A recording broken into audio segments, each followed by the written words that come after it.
What's up, YouTube? This is some dude back again with Lego Harry Potter.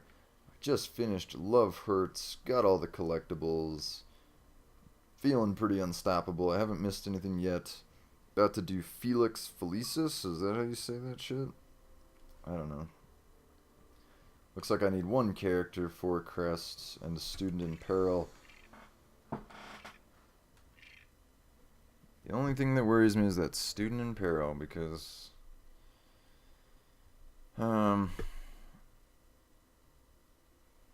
they don't have an arrow above them. That arrow helps so much. I love walking into a room and seeing an arrow and going, alright, I got shit to find. Oh, cutscene? What? No, I don't think so. Okay, we've got arrows galore already. Hey, Amanda Beard. It's my buddy Ian. I'm surprised he's not already, like, annihilated drunk. It's New Year's Eve right now. Which totally just dated this video because it's not going to be up for weeks probably, but that's alright. Isn't Amanda Beard name of a gymnast or something? I think he was telling me that when he was telling me his name. Like he was trying to decide on a gamer tag and then he like flipped to the Olympics or something. He's like, hey, Amanda Beard, sure. He's a funny guy.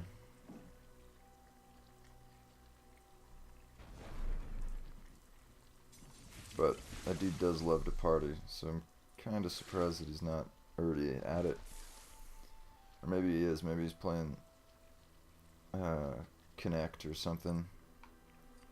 Tend to do that at his house. Like, what's that Connect dance game? Maybe that's what it's called. Maybe it's just called Connect Dance. I'm not sure, but it's been known to happen a few times. Drunk ass people playing Just Dance. That's what it's called. Pretty fun. It's a great way to get the cops called on you, though. Fair warning to anyone thinking about doing that. Because inevitably it always gets cranked really loud and you're like jumping around the living room, so you're like slamming the floor and all that shit too. Not a great idea. Not that I have to worry about it. Like, a lot of people get really excited to turn 21 so they can go to the bars, and you know, whatever about the bars. I go to the bars fairly often, but it's never to like hang out and meet people. I'm kind of a pool hall junkie. Me and my one buddy who are pretty fucking good at pool,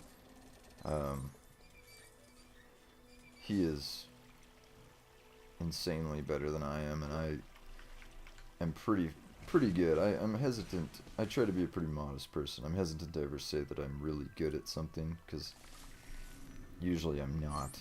But I think pool is something I have down pretty well. It's pretty rare that I play someone and I'm like, wow, they were a lot better than me. Like, usually I can hold my own. And that's all I'm really trying to do. That keeps it fun. As long as you don't get your ass kicked, pool is fun, but like the best thing to do is go to local bar. The main pool hotspot here in Bozeman is called a bar called the Molly Brown, and they have like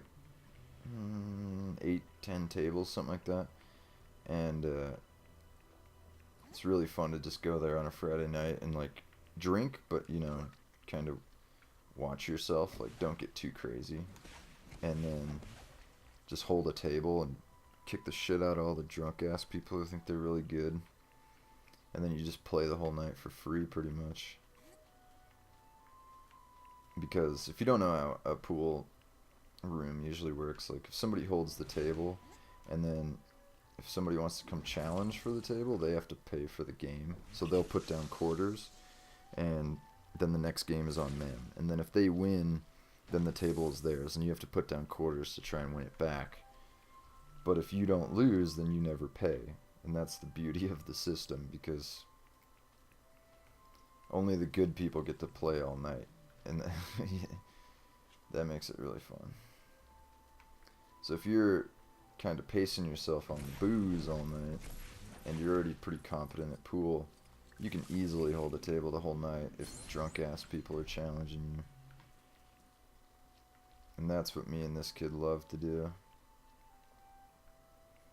But there's something like really, almost like zen-like about pool that really sucks me in. Like, it's one of those things that, it's one of those sports that's like a great equalizer. Like, you never, let's see how I'm trying to say this.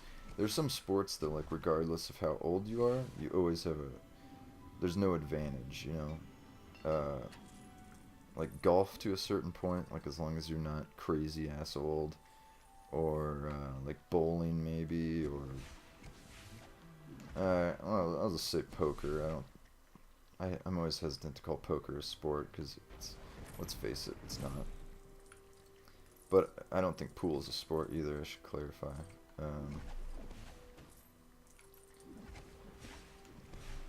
How the fuck did I get in here?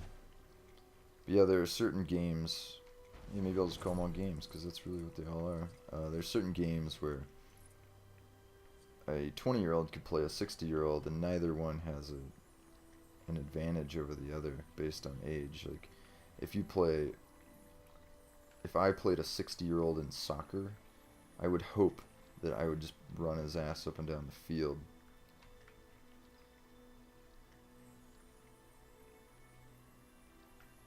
Oh, maybe I gotta water him. That's probably it. Or not. What the fuck is going on here? I remember this. You have to put him on the wall here somewhere.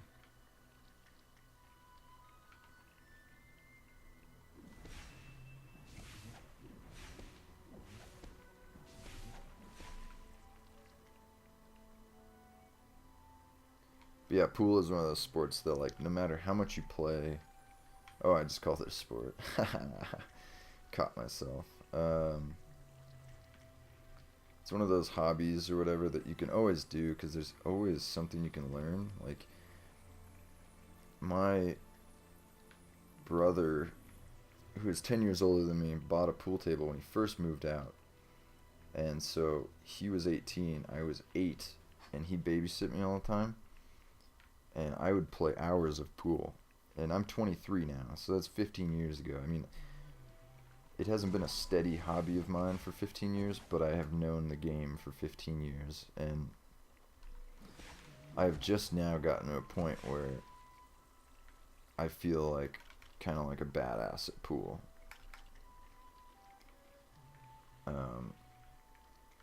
I can leave myself shots. I can make difficult shots. Okay, this is silly. What the fuck is going on? It has to go on here, doesn't it?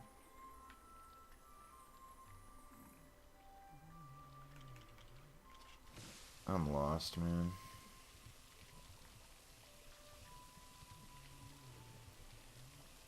This might be a 2-part video unless I can get my shit together and crank this out.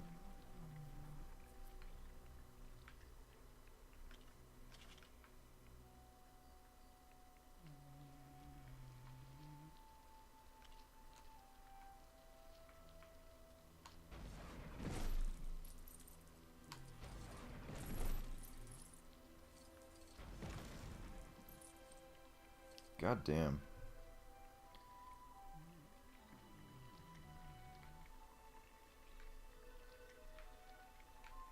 This is why I'm always hesitant to start rambling about shit. Start talking about pool, I totally lose my...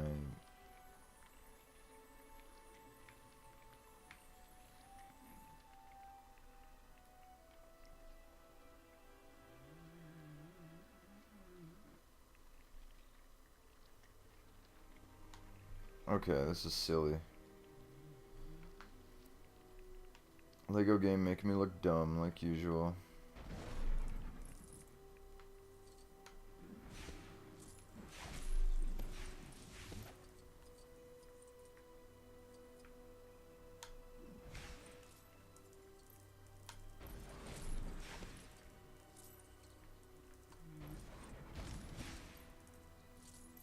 I'm accomplishing right now. Probably nothing, but feels good to destroy.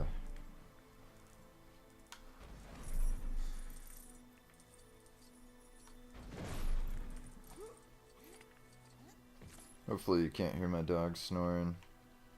He's sleeping pretty good right now. He's been a little sick or something lately. Oh, there we go. God damn it. This morning he was like, whenever there's something wrong with him, he comes up behind me on the bed and like, cause my office chair is like right next to my bed. He like comes up next to me and he just puts his head on my shoulder. He does that whenever he needs to go outside or, really to let me know anything. And I kind of blew it off because he just went outside, and then he like went into his cage all of a sudden, or his kennel, and he'll do that if he knows I'm about to leave or something, but he doesn't usually do it if I'm just hanging out here chilling. And then he started trying to puke in his cage, and it was really strange because he was doing that. I like ran over and held his food dish out in front of him and kind of caught the puke so it didn't make a mess in his food dish, and then washed that out obviously. But it was kind of a strange thing because it was like first thing in the morning. He barely gone outside and definitely didn't eat anything that should have made him sick, but he's kind of a big dummy, so who knows, he probably... Okay, fuck this stupid flower thing. What the hell is that about? Okay, I think this video, it's probably nearing about my ideal time limit because I wasted so much time on those stupid bucket things. But, that was part 1 of this video. If you liked it, feel free to leave a rating. If you want to see more from me, think about subscribing. But that's it for this episode. Maybe I'll see you in the next one. Later, dudes.